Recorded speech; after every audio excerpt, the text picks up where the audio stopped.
The right choice, lesson number 3। तो देखिए इसमें कहानी ये है कि दो भाई हैं, मुकेश और राकेश। राकेश छोटा है और मुकेश बड़ा है।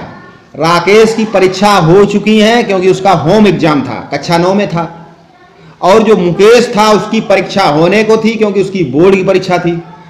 तो राकेश की परीक्षा हो गई थी, वो तो खेलने में लगा था। तो राकेश की माँ ने कहा कि मुकेश की अभी परीक्षा है, उसको पढ़ने दो और उसको डिस्टर्ब ना करो।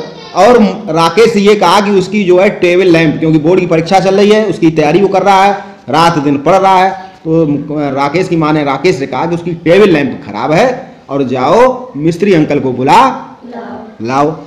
तो राकेश ने कहा कि मुकेश कर देगा, ठीक है, वो तो थोड़ी देर में, लेकिन कहा कि नहीं, बोर्ड की परीक्षा है और तुम जाओ और मिस्त्री अंकल को बुला लाओ। तो क्या हुआ, जब वो मिस्त्री अंकल को लेके आया मिस्टर यादव, मिस्त्री का नाम क्या है, इलेक्ट्रीशियन का नाम क्या है, मिस्टर यादव। तो जब वो आए तो देखा कि मुकेश जो है, और मुकेश को जो है ये मैकेनिकल जो चीज़ें होती थी, पेचकस और प्लास वाली, खोलना मूलना, इलेक्ट्रॉनिक चीज़ें, वो उसे बहुत पसंद था। तो जब तक वो आए तब तक उसने अपनी लैंप खोल कर सही कर ली। तो मिस्टर यादव ने कहा कि आपके यहाँ पहले से ही एक मिस्त्री, अच्छा मिस्त्री है, मैकेनिक है, इलेक्ट्रीशियन है, ठीक है। उसके बाद फिर मुकेश की परीक्षा पूरी हुई, उसे अच्छे मार्क्स मिले, लेकिन मुकेश ने कहा कि मैं आगे की पढ़ाई नहीं करना चाहता, मैं डिप्लोमा करना चाहता हूँ इसमें, इलेक्ट्रीशियन में। तो उसके पिताजी ने उसको डिप्लोमा करा दिया और उसके बाद फिर उसने एक अपनी अच्छी सी शॉप खोल ली।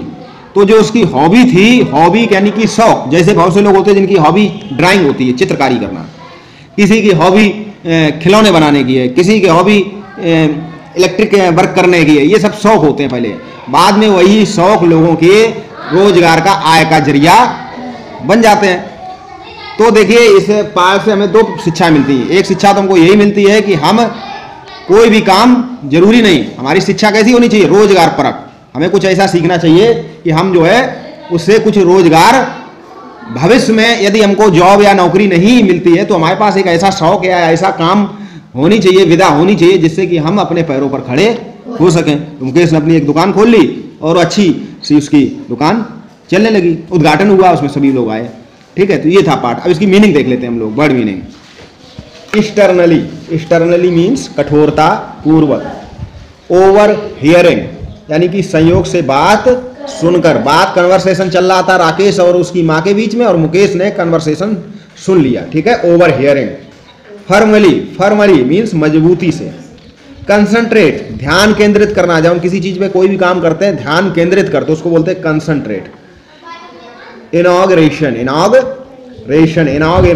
या बोला जाएगा बहुत हल्का, इनॉग्रेशन यानी कि उद्घाटन, ठीक है। ये थे पाठ द राइट चॉइस पार्ट से वर्ड मीनिंग, ठीक है।